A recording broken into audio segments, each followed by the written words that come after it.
Welcome back to Movie Recap Factory. Today we'll talk about an action sci-fi thriller film from 2008 titled Death Race. Without further ado, let's get started. In 2012, the United States economy collapsed. Unemployment hit a record high and crime rates spiraled out of control.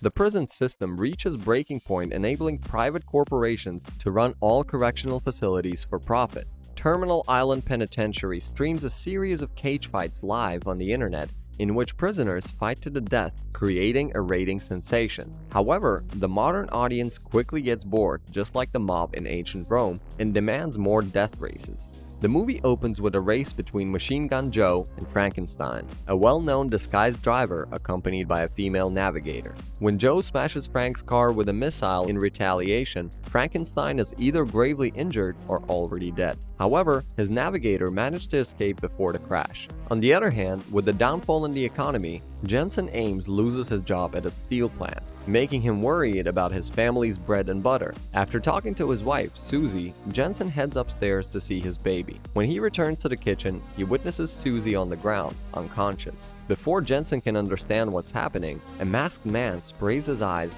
threatening Ames with a finger pistol before leaving. When Jensen regains consciousness, he witnesses himself surrounded by police officers who accuse Jensen of killing his wife. Ames is in prison, where the murderers and the violent offenders are kept. As Coach, Gunner, and Lists talk about Jensen in prison, a thug approaches and tries to humiliate him. Meanwhile, Pachenko enters the area and calls Jensen a wife killer, igniting a fight between the goons. Officer Ulrich takes Jensen to the cruel prison warden Hennessey, who puts a deal on the table. After learning that Jensen was a racer once, Hennessey wants him to take over Frankenstein, the guy who wore a mask to hide the scars from the crashes. After the previous death race, Frankenstein died, but the unaware audience still wants to see him in races, allowing Hennessey to show someone else in place of Frankenstein. If Jensen manages to win 5 races, he will be set free. However, because Jensen will be donning the mask of the legendary Frankenstein, who had 4 victories at the time of his demise, he will only need to complete 1 race. In an effort to be free again,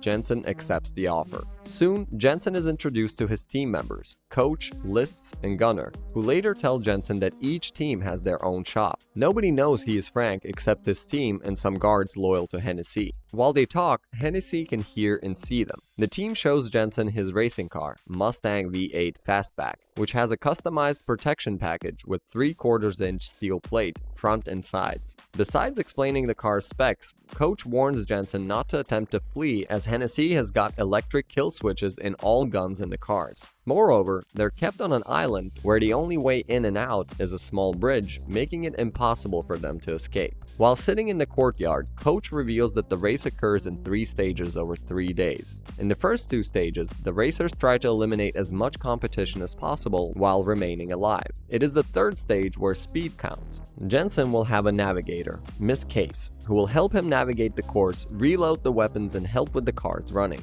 Jensen wants to meet her before the game starts, but he's told it is impossible as Case will be taken from the female facility on time. Besides the gay Machine Gun Joe, other racers include Pachenko and Travis Colt, who used to race for NASCAR but accidentally killed 3 men in drunken condition. 14K is the first-generation Chinese American, while Hector Grimm is another racer and a clinical psychopath who believes that Hennessey is an avatar of the Hindu goddess of death, Kali, and that he is her messenger. Each of the racers have killed some men off and on track. When Joe leaves a place after warning the team, Jensen witnesses some prisoners who get an opportunity to work on the track for good behavior. A GPS tracking bracelet is tied to their wrists so they cannot escape. Seeing the tracking bracelet, Jensen gets a flashback of his wife's murderer wearing the same kind of bracelet. The race's first stage has started, and the navigators are brought from their facility. Case already knows about Jensen, so Coach instructs Jensen to take off his mask as the windows are mirror glass. When Jensen inquires about Case's presence in the jail, she responds that she has killed a good cop who was also a lousy husband. Coach joins the two using a transceiver and informs Jensen that the race is 3 laps, and Hennessey doesn't activate the weapons till lap 2. Swords are the main guns, while shields trigger the napalm, oil, and smoke, which take the weight of an entire car to be activated. As the race starts, everyone tries their advanced weapons to kill each other. Throughout the race, Jensen and Joe compete powerfully while Colt and Grim die. Jensen burns down Colt while Joe strikes Grim, making him out of the game and the world. As the race is about to end, Jensen witnesses Pachenko making the same handgun gesture as Susie's murderer. It diverts Jensen's attention, resulting in his 6th position in the game. In the facility, Jensen claims how Hennessey can be this lucky to get a driver like him who just turned up in the prison when he is needed the most. He informs Hennessey that he will not race tomorrow. After sending Officer Ulrich out, Hennessey shows Jensen the pictures of his daughter, who will remain in foster care until her father wins the game and lives with her again. While talking to the coach, Jensen reveals that Hennessey has killed his wife and framed him for it so she could bring him in here to be her Frankenstein. Coach seems stunned. Seeing Pachenko in the workshop, Jensen follows him. Before Jensen can grab him, another thug hits Jensen with a metal rod, making the bald convict choke him. As Pachenko is about to kill Jensen with a wrench, Lists approaches on time and stabs a screwdriver in his back. While the goons are beating Lists, Jensen gets up and single-handedly knocks everyone down. When Jensen inquires about Susie's murder, Pachenko spits out that he killed Susie on Hennessey's order while Ulrich was with him in the van on the murder night. Pachenko requests Jensen to let him go, but Jensen doesn't want his wife's killer to run away. Before Jensen can hit Pachenko with a broad metal rod, Ulrich gives an electric shock to the convicts with tasers. On the day of Stage 2 of the death race, Lists calls Coach and shows him where Hennessey has been building something under her supervision. However, no one knows what she has made. As the race begins, Jensen avoids the race and drops back with time. Everybody seems confused about why Jensen is not even trying to race. It turns out that Jensen wants to ask Case about Frank's death.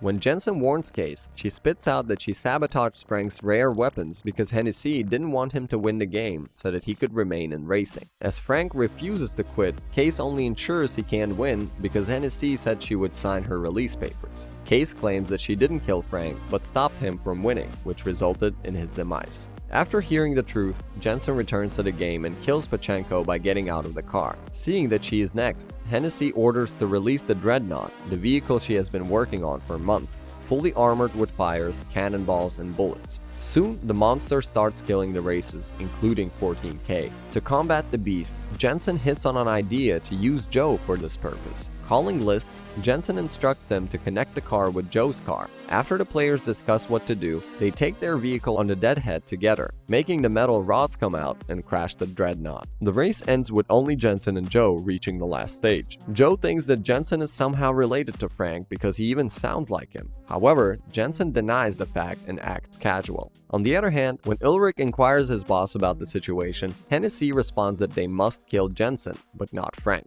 As Hennessey informs the prisoners about Stage 3 of the race, Ulrich installs a bomb inside Jensen's car. Before leaving for the race, Jensen orders Gunnar to add a half-gallon reserve tank in the car. After talking with Joe, Jensen heads his way to the cell where Hennessey shows him his signed release papers that will be given to him after the race ends. Moreover, she thinks that if Jensen wants to stay on track, it will be an unselfish love, and if he feels he can care for his daughter well, he will be free. The race starts, but Hennessey keeps deactivating the armors when Jensen's car steps on it. As Joe gets all the weapons activation and the shield, he fires missiles at Jensen until the track's walls are destroyed and the two get out of the path. It turns out that Jensen has told Joe about Hennessey's plans that no one can ever get out of the track until they work together. After deactivating their weapons, Hennessey alerts the police to chase the prisoners. Hennessey tries to trigger the bomb out of anger, but nothing happens. It is revealed that Jensen's team has already taken the bomb out of the car and deactivated it. On the other hand, as the police are chasing Jensen, he instructs Case to pull out a string, causing the tank to strike the police cars, resulting in a massive explosion.